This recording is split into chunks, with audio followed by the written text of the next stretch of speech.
la gracia. No es negativo. Humillación viene de la palabra humildad, donde nos humillamos, nos rendimos, ¿verdad? Suena como, por eso no se habla mucho, porque suena como si fuera obra, pero no es obra. Vamos a verlo bíblicamente. Y yo busqué una definición bíblica, y escuchen lo que dice la definición. Dice la definición de humildad: aquella actitud que reconoce el propio lugar bajo las condiciones de criatura de Dios, opuesta a la presunción, afectación u orgullo. La persona humilde reconoce su dependencia de Dios, no busca el dominio sobre sus semejantes, sino que aprende a darle valor por encima de sí mismo. La verdadera humildad se distingue de la forma falsa de humildad que lleva a una hipocresía.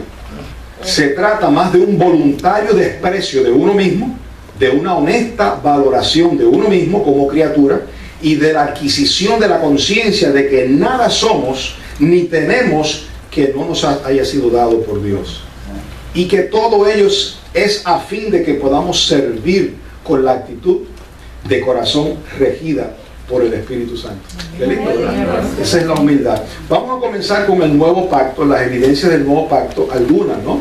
Colosenses capítulo 3 y el verso 12. Mira cómo el apóstol Pablo comienza a hablar acerca de la humildad. Dice en el verso 12: vestidos como escogidos de Dios. ¿Cuántos son escogidos de Dios? Amén. Usted tiene que vestirse de eso. Fíjate que ya lo somos, pero hay que vestirse. Hello. Ya estamos escogidos, ya somos escogidos, pero hay que vestirse, hay que ponerse ese traje. Dice: vestidos como escogidos de Dios, santos y amados, de entrañable misericordia, de benignidad y de ¿qué? Humildad. De humildad. Usted tiene que ponerse ese traje de humildad, porque la carne no tiene humildad. Eso está en su espíritu. Entonces usted tiene que vestirse de eso todos los días, todas las mañanas. No espere nada bueno de usted. De la carne no sale nada bueno. No, pastor, es que yo tengo la misma mujer hace 40 años, yo no tengo vicios y yo soy... No importa. La carne no es humilde. Toda carne es como la hierba del campo. No hay carne buena. Quítese eso de la mente. Toda carne es mala. Tenemos que vestirnos de esa humildad. Dice: de mansedumbre y de paciencia, soportándonos, el próximo verso, unos a otros y perdonándonos unos a otros, si alguno tuviere queja contra otro, de la manera que Cristo os perdonó, así también hacerlo vosotros. Romanos capítulo 12, otra evidencia del apóstol Pablo, y el verso 16, dice: unánimes entre vosotros. ¿Qué significa unánimes? Como decía el pastor Eladio, de un mismo sentir. Ánimo, mismo sentir. Es lo mismo, sí, sentir, ánimo. Unánimes. Cuando se canta en unísono, es una sola voz, un solo cántico. Pues unánime es de un mismo ánimo, de un mismo sentir. Dice el verso 16: no altivos, sino asociándonos ¿con quién? Verso 16. ¿Asociándonos con quiénes? A los humildes. Con los humildes.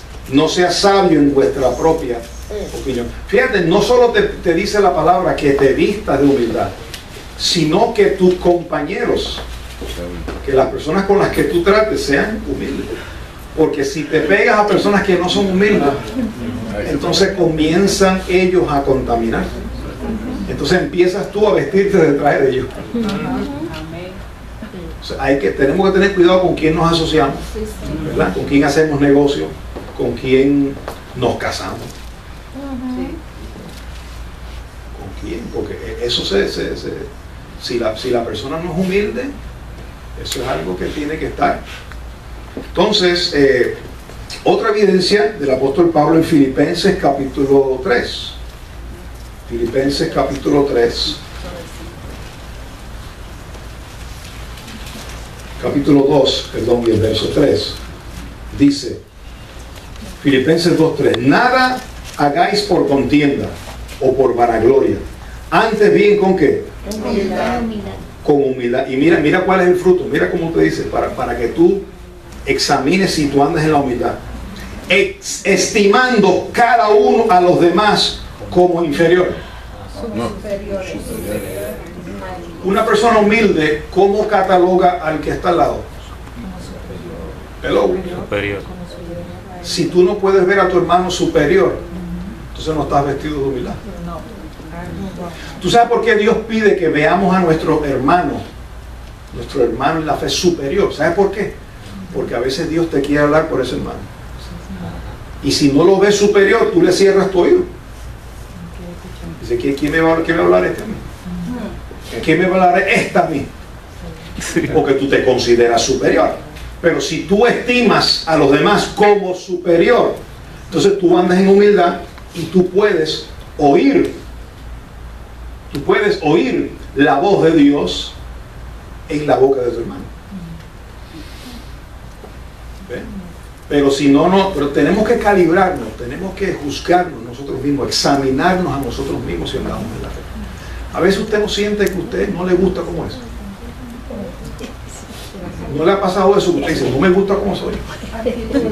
Yo me he encontrado haciendo cosas, respondiendo de una forma que después cuando oigo el eco, las palabras, porque hay un eco. Tú a veces dices algo y te vas y se te queda resonando eso que dijiste y después dices, oye, no me gustó como yo contesté. ¿Por qué yo dije eso? ¿Por qué yo dije eso? ¿Por qué lo dije de esa manera? Y es que la carne se te... Entonces hay que ser humilde. Mi amor, perdóname. Perdóname. Que fue que... Sorry, se me chispoteó. Y entonces recoge. Es humilde. O con un hermano o con el Señor. Fíjate, tenemos que ser humildes. Primera de Pedro capítulo 5. No solo Pablo habló sobre esto, sino el apóstol Pedro. Primera de Pedro capítulo 5 y el verso 5 y 6 dice: igualmente jóvenes, estad sujetos a los ancianos y todos sumisos unos a otros, revestidos ¿de qué? Mira, te vuelve a decir que te vista. Dice re. O sea, si te vestiste una vez, vuélvete a vestir de eso otra vez. Dice, ¿por qué? Porque Dios resiste a los soberbios, pero da gracia ¿a quién? A los humildes. Dios resiste a los soberbios. ¿Tú has visto personas soberbias? ¿Tú has visto pastores soberbios? Eso es feo. Jactanciosos. Líderes jactanciosos, soberbios, que se enaltecen. Entonces Dios dice, da gracia a los humildes. Dios da gracia a los humildes. Y Él resiste al soberbio. Pero eso también lo dijo Santiago. Santiago capítulo 4. Vamos a verlo. Y el verso 6, para que veamos la uniformidad, ¿verdad? En este sentido. Santiago 4:6 dice, pero Él da mayor gracia. Por esto dice, Dios resiste a quienes? A los soberbios y da gracia a los humildes. Vuelve a repetir, este mismo lo enfatiza nuevamente. Ahora, ya vimos algunos textos, la Biblia está llena de esto, pero vamos a ver otras evidencias en el Antiguo Testamento sobre el consejo de la humildad. Vamos a Isaías capítulo 66. Isaías 66, verso 1 y 2. Dice, el Señor dijo así, el cielo es mi trono y la tierra estrado de mis pies. ¿Dónde está la casa que me habréis de edificar? ¿Y dónde el lugar de mi reposo? Mira el verso 2. Mi mano hizo todas estas cosas, y así todas estas cosas fueron, dice el Señor. Pero miraré. Oye esto, Él hizo todas las cosas, todo el cielo, todo el firmamento, toda la tierra, todo es de Él. Pero después dice, aunque yo hice todo eso, también yo pongo mis ojos, yo miro. Dice, aquel que es pobre y humilde ¿de qué? De espíritu. Cuando dice pobre, no es el pobre de ese de, ay Dios mío que no tiene chavo, no, no es ese tipo de pobreza, es un pobre de espíritu. Oye, muchos no entienden esto. Cuando dice pobre de espíritu, negativo, no es algo negativo. Pobre de espíritu es que es alguien que es humilde de espíritu, que se rinde en el espíritu, que se quebranta, que se humilla, que se arrepiente, que cambia de actitud, está sensible a cambio frente al Señor. Eso es lo que significa pobre de espíritu. Por eso que Jesús dijo, y los pobres de espíritu heredarán la tierra. Entonces, pobre de espíritu no es algo negativo. Pobre es que no es altanero, sino que es humilde en el espíritu. Y no es que no reconozca su identidad. Nosotros reconocemos nuestra identidad en Cristo. Sabemos que somos dioses, sabemos que somos santos, sabemos que somos bendecidos, pero ¿qué tenemos que no hayamos recibido? Si todo lo hemos recibido de parte del Señor, no es por algo bueno que yo hice o porque dejé de hacer, sino por Él, por su gracia, me tuvo por fiel. No es que yo soy fiel, Él me tuvo por fiel poniéndome en el ministerio. Entonces mira cómo dice, pero miraré a aquel que es pobre y humilde de espíritu, y mira qué lindo, y que tiembla a mi palabra. Cuando dice tiembla, está hablando de una actitud de tu corazón. Oye, que cuando la palabra de Dios es hablada, tú la oyes y tú dices, ay, ese es para mí. ¿Tú no has sentido, cuántos han sentido que cuando Dios te habla a ti con su palabra, tú sientes que te penetra? Pues ese es el que tiembla a mi palabra. Es el que dice, wow, esta es palabra de Dios. Yo no voy a hacer caso omiso a esto. ¿Cómo puedo hacerme loco si esto es Dios hablándome a mí? Sí. Pues Dios mira al que es humilde y al que tiembla ante mi palabra. No todos tiemblan ante su palabra. No todos dicen, yo la recibo, Señor. No. Hay gente que dice, ¿quién es este para hablarme a mí? Sí, tienen orgullo. Este tipo no tiene educación. ¿Quién es este para hablarme a mí si no me conoce? No, pero el que es humilde dice, yo a lo mejor no te conozco a ti, pero yo conozco esa voz que está hablando ahí. Esa es la voz del Espíritu. Y que es humilde y tiembla a mi palabra. Salmo 51, mira qué lindo este otro verso. Cuando usted quiera, métase un día en los salmos y empieza a leer y va a encontrar muchos versos bien bonitos. Salmo 51, 17, mira qué lindo. Los sacrificios de Dios, estos son los sacrificios de Dios, mira. Son el espíritu que quebrantado. Broken, mira. ¿Tú sabes lo que significa quebrantado? Cuando espíritus que no se dejan romper. Espíritu que cuando Dios quiere tratar con ellos, no cambio, yo soy así y siempre he sido así y moriré así. Pero cuando Dios te trata, aquel que es humilde dice, oye, dice que primero tiembla su palabra, dice, wow, tiene respeto, tiene temor de Dios. Y número 2, se deja quebrantar. Cuando Dios dice, no, yo quiero que tú cambies, pues yo lo recibo, Señor. Llevo 60 años así, pero si tengo que cambiar, yo lo cambio. No tengo problema. Si tengo que corregirme en esto, lo hago, no tengo problema. Y entonces te adaptas a lo que Dios quiere. Dice, los sacrificios de Dios son el espíritu quebrantado y al corazón contrito y humillado no despreciarás tú, oh Señor. ¿Cuál era la magia? Yo lo voy a llamar magia, pero esa no es una palabra correcta. ¿Cuál era la gracia que tenía David? David era David.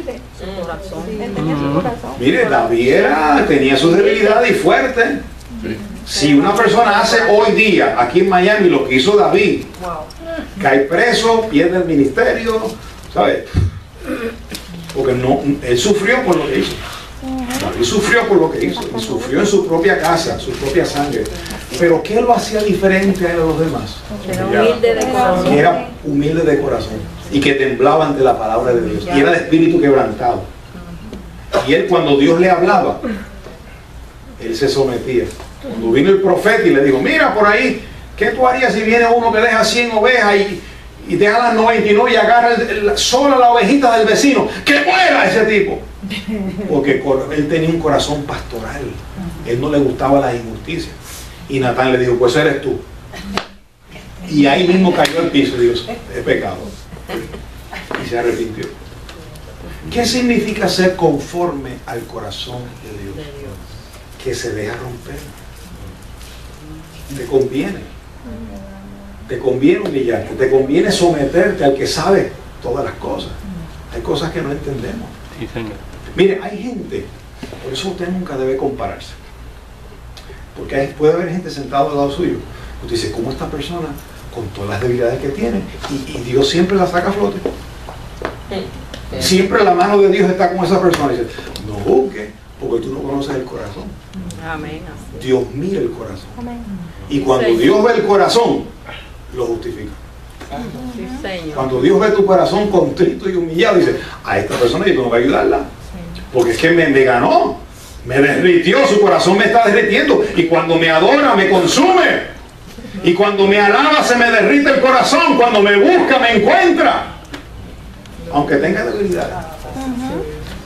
Nosotros miramos lo de afuera, penosamente. Pero Dios ve el corazón. Dios juzga la intención del corazón. Y vamos a Isaías 57. Miren qué bonito, Isaías 57.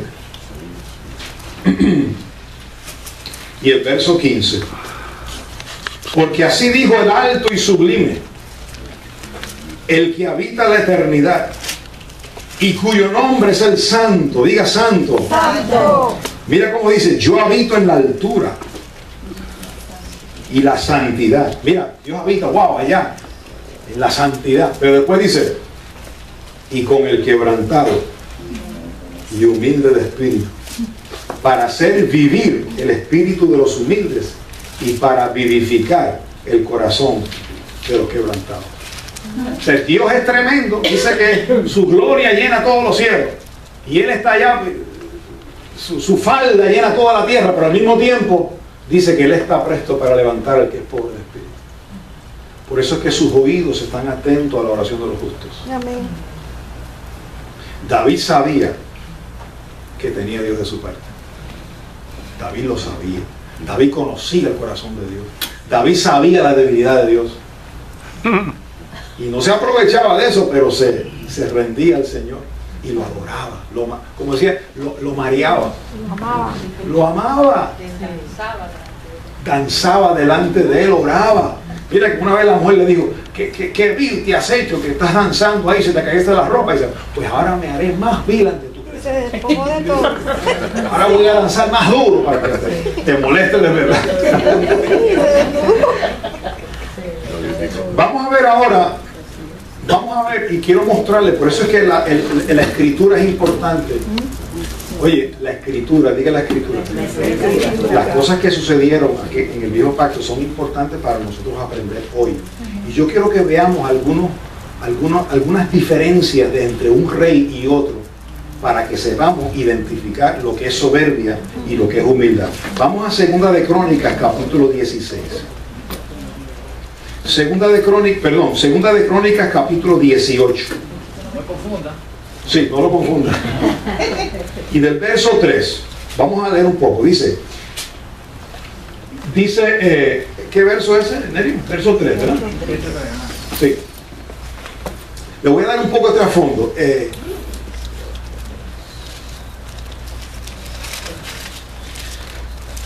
Segunda de Crónicas 18, aquí está, y el verso 3. El rey Acab es el rey de Israel. ¿Estamos aquí? Diga rey Acab. Rey de Israel. Y diga rey Josafat. Rey de Judá. Recuerdan que se dividieron, el pueblo de Israel se dividió de las 12 tribus, 10 se fueron con Israel y 2 se quedaron con Judá, ¿verdad? Pues Acab, diga Acab, era el rey de Israel. Pero Acab hacía lo malo ante los ojos de Dios. Pero Josafat, que era rey de Judá, ese sí obedecía al Señor. Entonces, de alguna manera se emparentaron. Parece que o el hijo de Josafat, uno de las hijas, se casaron con una de las hijos o hijos de Acab y se emparentaron. Y entonces Acab le dice a Josafat, chico, únete a mí, porque tengo estos enemigos que van a pelear contra mí, únete conmigo, para que los dos, que somos más, los unidos somos más fuertes, vamos y peleamos contra este enemigo. Y Josafat le dice, ¿por qué no le preguntas a los profetas? ¿Qué tú notas ahí? como que el corazón de Josafat es como que yo quiero ir a la segura, vamos a ver si Dios está en el asunto o no. Y entonces Acab dice, bueno, si hay como 400 profetas ahí que tenemos, tráelos para acá. Y todos los profetas han prosperado. Pero Josafat no se quedó con eso.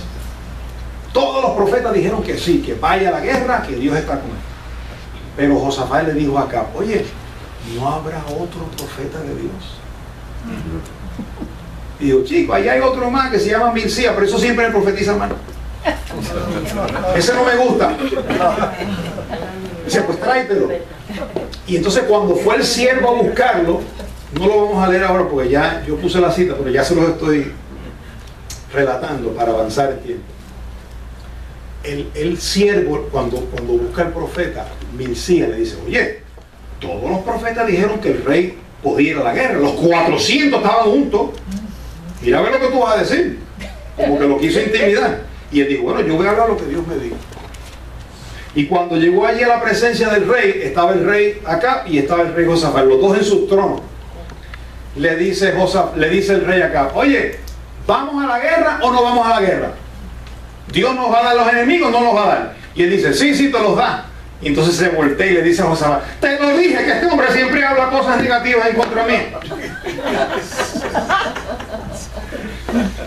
Y entonces viene el siervo y le mete un puño en la quijada al profeta. Y le dice, oye, ¿por dónde se fue el espíritu cuando te di un puño? Como burlándose de él, a ver si él podía profetizar.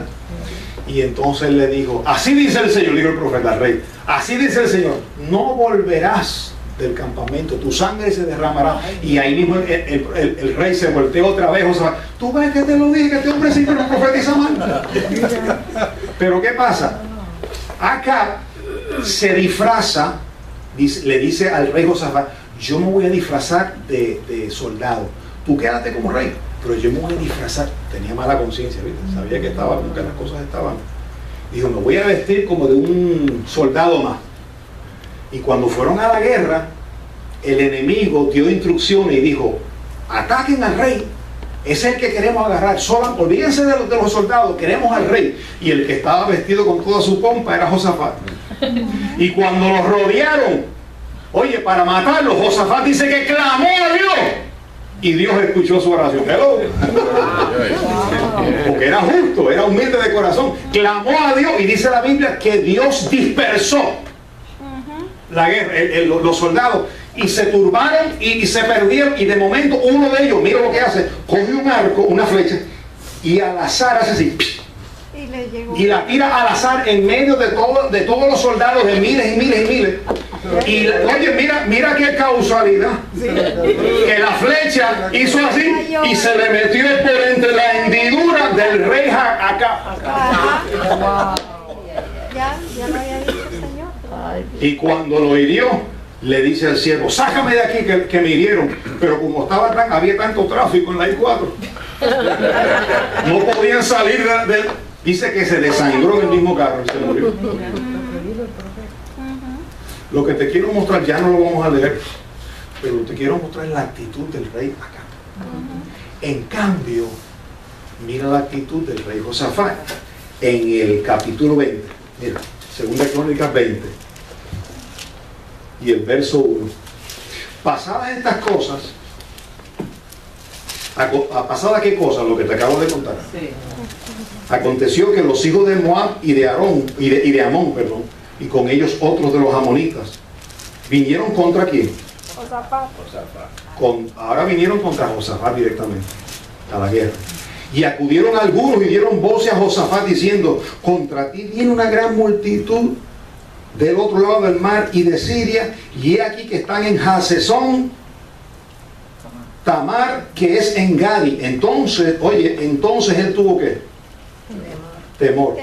Y Josafat humilló su rostro para consultar al Señor e hizo pregonar ayuno a toda Judá. ¿Ves la actitud de su corazón? Rápido se humilló al Señor. Y se reunieron los de Judá para pedir socorro al Señor. Y también de todas las ciudades de Judá vinieron para pedir ayuda al Señor. Entonces Josafat se puso en pie en la asamblea de Judá y de Jerusalén en la casa del Señor delante del atrio nuevo y dijo: Señor, Dios de nuestros padres, ¿no eres tú Dios de los cielos y tienes dominio sobre todos los reinos de las naciones? ¿No está en tu mano tal fuerza y poder que no hay quien te resista? Dios nuestro, ¿no echaste tú los moradores de la tierra delante de tu pueblo Israel? Y la diste a la descendencia de Abraham, tu amigo para siempre. Y ellos han habitado en ella y te han edificado en ella santuario a tu nombre, diciendo: si mal viniera sobre nosotros, o espada, o castigo, pestilencia, hambre, nos presentáramos delante de esta casa y delante de ti, porque tu nombre está en esta casa, y a causa de nuestras tribulaciones clamaremos a ti, y tú nos ¿qué? Nos oirás y salvarás.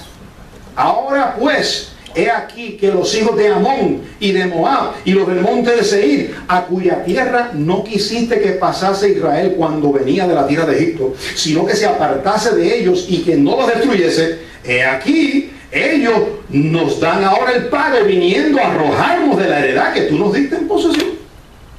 Oh Dios nuestro, ¿no los juzgarás tú?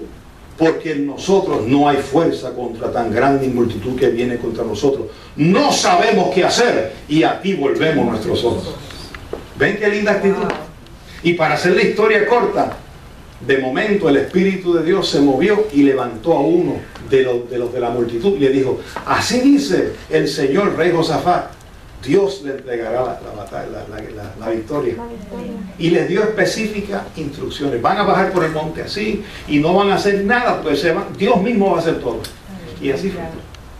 Ellos no levantaron ni una espada, empezaron a cantar. ¿Empezaron a qué? A cantar. No había, la predicación no había llegado, solo estaba el devocional todavía. Empezaron a cantar.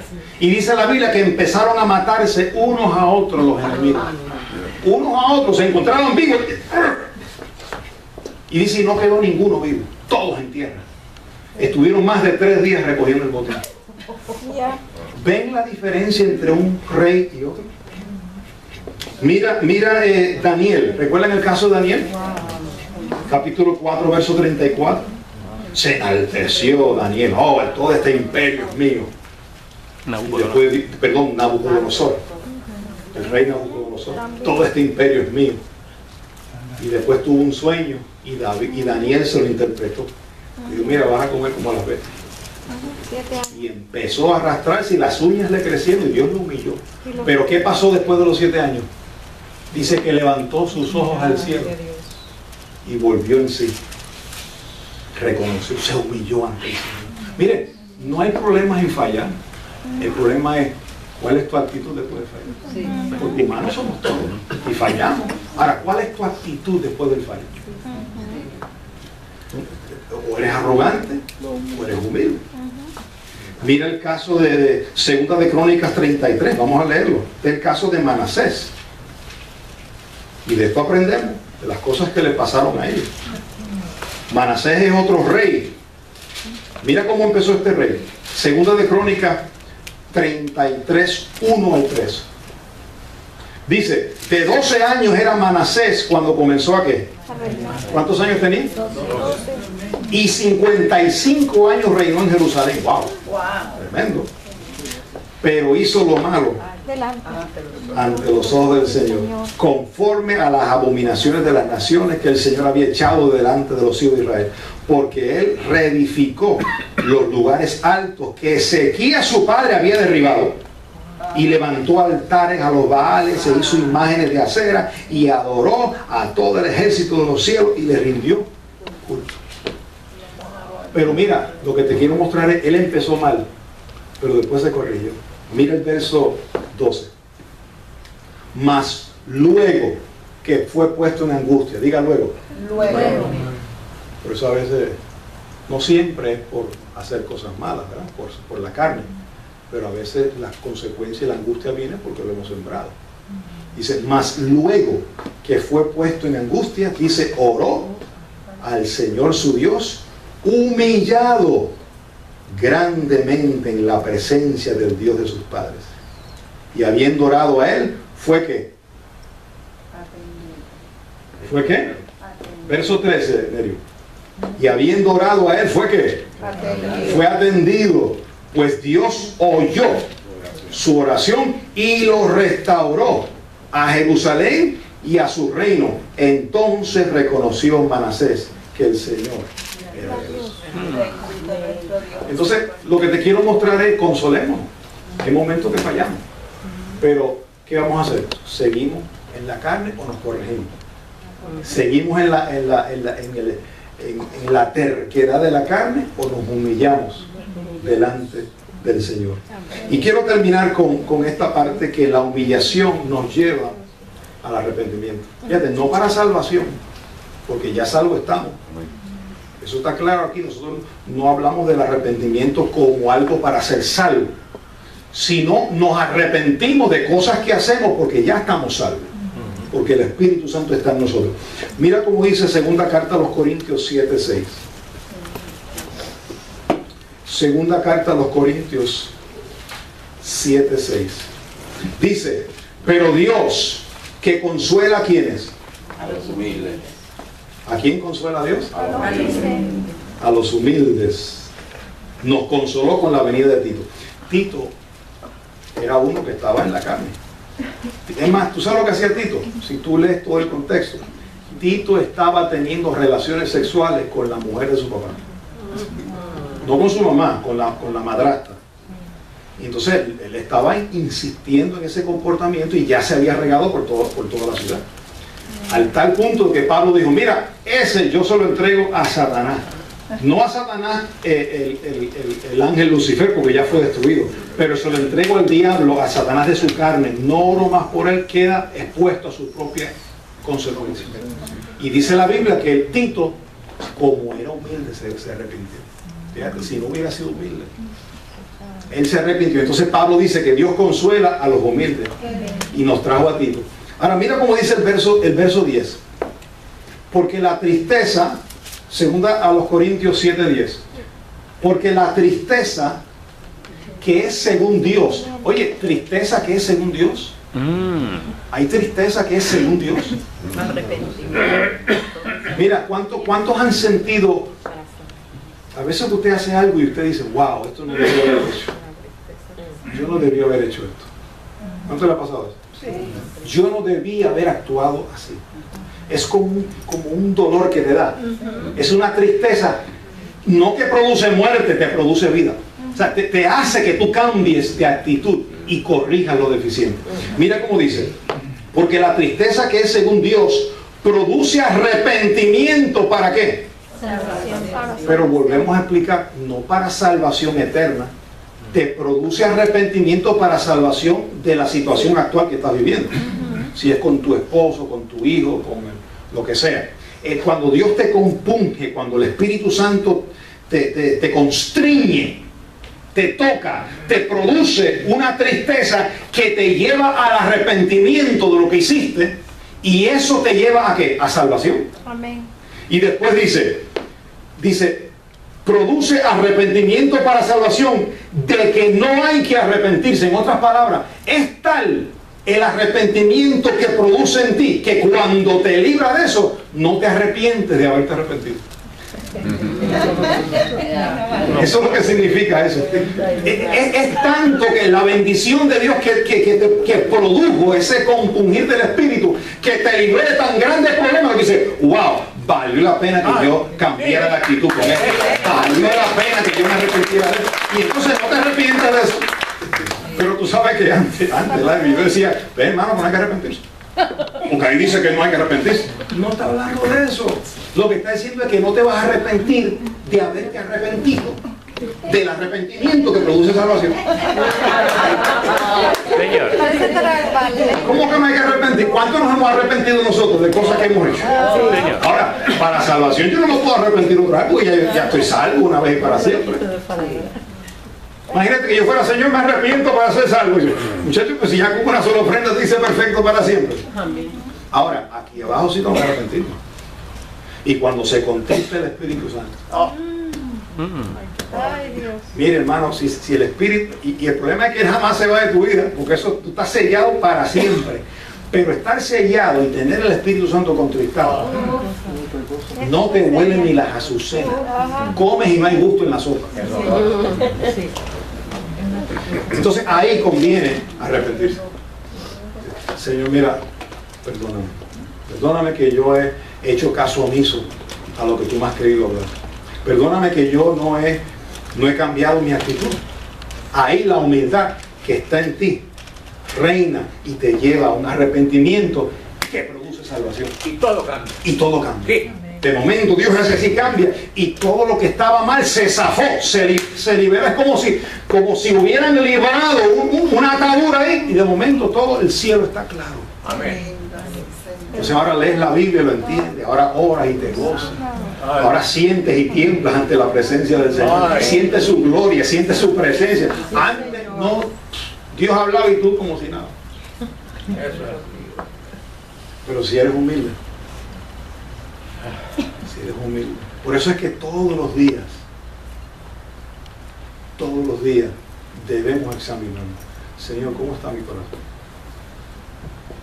¿Qué hay en mí que no te agrada? Porque a lo mejor yo pienso que todo está bien. Mire, a veces las parejas, a veces uno piensa que todo está bien, pero hay que conversar. A veces hay cosas que no se han arreglado y hay que conversar. Oye, ven acá, ¿cómo está todo? Háblame, ¿cómo te sientes después de aquello? Te noto como un poquito... Y entonces ahí comienza a salir todo. Pues igual con el Señor. Señor, ¿cómo está todo? Como que no siento el fuego desde ayer. ¿Qué hay? ¿Será que hay algo que debo corregirme? Y cuando Dios ve la humildad en tu corazón, Él dice, te muestra. Dice, mira, esta área se te chispoteó. Pero tranquilo, corrígelo. Y ahí te corrige. Y vuelves otra vez a sentir el gozo de la salvación. Porque el Espíritu Santo no se puede gozar dentro de ti si tú has maltratado a alguien. Hello. Imagínate que usted coja a su esposa aquí la trata bien, pero en la casa la trata como un mapo. O viceversa, la mujer al hombre. Y frente a todo el mundo, ¡ay, qué chévere! Este es mi esposo. Pero allá, ¿qué pasa? No solo se contrista la mujer, se contrista el espíritu. Entonces, hay que... Bueno, la oración es que... ¿Es estorbada la oración? Dígame, he visto de humildad. Yo te recomiendo que tú busques ese saco, donde quiera que esté ese trajecito, y le saques polvo, lo planches bien, si hay que arreglar un botoncito, arréglalo, para que tú te vistas todos los días. Mira, vamos a terminar con Filipenses capítulo 2. Vamos a obviar Efesios, medio, y vamos a Filipenses. Terminamos con Filipenses capítulo 2. Wow, esto sí que es poderoso, vamos a leer ahora. Porque aquí es donde aprendemos de verdad la humildad. Vamos a comenzar desde el verso 1, Filipenses 2:1. Dice, el verso 1, por tanto, dice, si hay alguna consolación en Cristo, si algún consuelo de amor, si alguna comunión del Espíritu, si algún afecto entrañable, si alguna misericordia. Lo que Pablo está diciendo es, mire, si usted de verdad ama a Dios, si usted de verdad entrega su vida por Él, si usted de verdad busca su misericordia, óigame en esto. Es lo que está diciendo. Completen mi gozo. Verso 2. Sintiendo que lo mismo.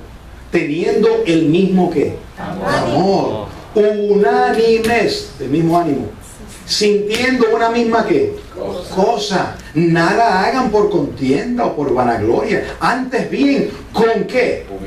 Con humildad, estimando cada uno a los demás como superiores a él mismo, no mirando cada uno por lo suyo propio, sino cada cual también por lo de los demás. Haya pues en vosotros este sentir que hubo en quién. En Cristo. ¡Hey! Ahora llegamos al mambo. ¿En dónde estaba este sentir del cual estamos hablando hoy nosotros? En Cristo. Entonces, si ese sentir del cual estamos hablando hoy, de la humildad, está en Cristo, entonces usted tiene que poner los ojos en Él. Usted no puede rechazar a Cristo. Verso 5. Haya pues en vosotros este sentir que hubo en Cristo Jesús, el cual siendo en forma de Dios, entonces empieza a explicártelo, sino que se despojó a sí mismo, tomando forma de siervo. ¿Te acuerdas cuando él dijo, el mayor es el que sirve? ¿Tú sabes que en el reino de Dios el mayor es el que sirve? El que dice, no, se me tienen que someter a mí aquí. Ese es el más chiquito. El más grande es el que está debajo. Ese es el más grande en el reino de Dios. El que está sirviendo. Por eso Jesús le dijo, quítese los pies. Empezó a lavarle los pies. Y Pedro dijo, no, a mí tú no me vas a lavar los pies. Y dice, si no te lavo los pies, no vas a tener parte conmigo. Dice, bueno, pues lávame completo. Dame un baño de arriba abajo. Pero mira cómo hay que tener, mira cómo hay que, dice Pablo, haya en vosotros el mismo sentir que hubo en Cristo, que siendo en forma de Dios, se despojó. ¿Tú sabes lo que es eso, hermano? Que se despojó de su gloria, de su trono, y tomó forma de siervo, se encarnó en el vientre de María. Dice, tomando forma de siervo, hecho semejante. ¿Cómo se hizo? Se hizo igual a los hombres. Y está, no solo se conformó con eso, hermano. Y estando en la condición de hombre, se humilló a sí mismo, haciéndose obediente hasta la muerte. Mira, ¿a dónde te lleva la obediencia, la humillación? A la muerte. La humildad te lleva a obedecer. Cuando tú eres humilde, oye, el fruto de la humildad es obediencia. Santo. Cuando tú te humillas ante el Señor, lo que nace de ti, Señor, hago lo que tú quieras. Amén. Sí, Señor. Tú has llegado a ese punto con tu Señor, que tú le dices, Padre, corrige en mí lo que tú quieras. Y haz lo que te dé la gana conmigo. Tú has llegado a ese punto, porque si no lo has llegado, Soy tu instrumento. yo te recomiendo que lo busques. Llega un momento, mira, en que hay tanta presión que ¡va! Rompe. El vaso es roto. Y ahí tú dices, Padre, lo que antes no querías cambiar, antes no querías y te decían cambio, no, pero en la presencia de Dios, cuando te humillas a Él, el Espíritu Santo con un toque, ahí mismo tú dices, no puedo más, no puedo seguir en esto, Señor, me está matando, cámbiame. Qué lindo esos momentos, ¿verdad? Gloria a Dios, gloria a Si Dios. usted no ha llegado a ese momento, se está perdiendo algo bien bonito, porque ahí es donde eres libre de tu pasado, libre de esa personalidad que no te gusta,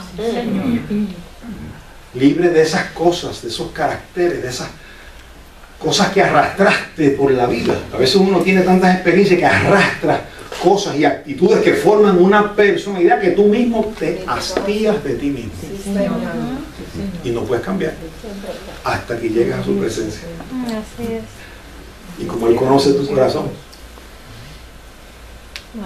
dice, yo te voy a hacer como yo. Amén. Pero mírame a mí. Mira, ya en el Antiguo Testamento, cuando llegaba la serpiente que los mordía, Dios le dijo a Moisés, levántate una serpiente de bronce en una cruz, en una asta, en un palo. Yo no voy a quitar las serpientes que piquen, las voy a dejar. Pero cuando los muerdan, que levanten los ojos y miren la serpiente de bronce y serán sanados. Hoy día no ha cambiado. Jesucristo te mordió una serpiente, te mordió tu carne, te mordió tu mismo viejo hombre. Mira a Jesucristo. Amén. Haya pues en vosotros el mismo sentir que hubo en Cristo. Gloria a Dios. Y estando en la condición, dice que se humilló haciéndose obediente. Verso 9. Por lo cual, eso no se queda ahí. Después que tú te humillas y obedeces, entonces viene la exaltación de Dios. Porque Dios exalta al que se humilla. El que se humilla será ¿qué? Será exaltado. Dice, por lo cual Dios también le exaltó hasta lo sumo. Él se humilló hasta lo sumo, pues Dios lo exaltó hasta lo sumo. Y le dio un nombre que es sobre todo nombre, para que en el nombre de Jesús se doble toda rodilla de los que están en los cielos, en la tierra y debajo de la tierra, y toda lengua confiese que Jesucristo es el Señor, para gloria de Dios Padre. Amén. Gloria a Dios. Quiero terminar. Quiero terminar con esto. Oye esto. Jesús dijo, con mucha atención, Jesús dijo, aprended de mí. Que soy manso y humilde. Que soy manso y humilde de corazón.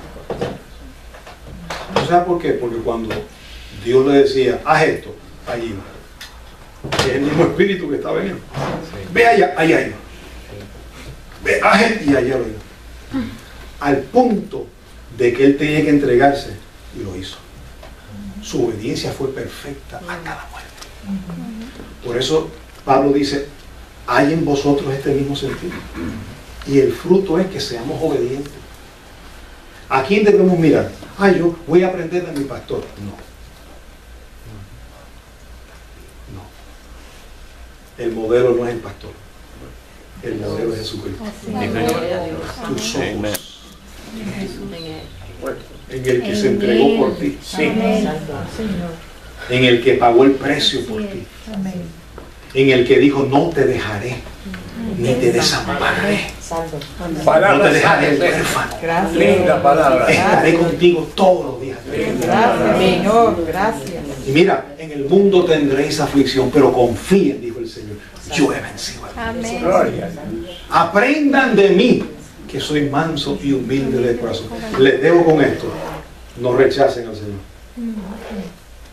Todo el que llama anatema a Jesús no lo hace por el Espíritu. Nadie puede llamar a Jesús Señor si no es por el Espíritu.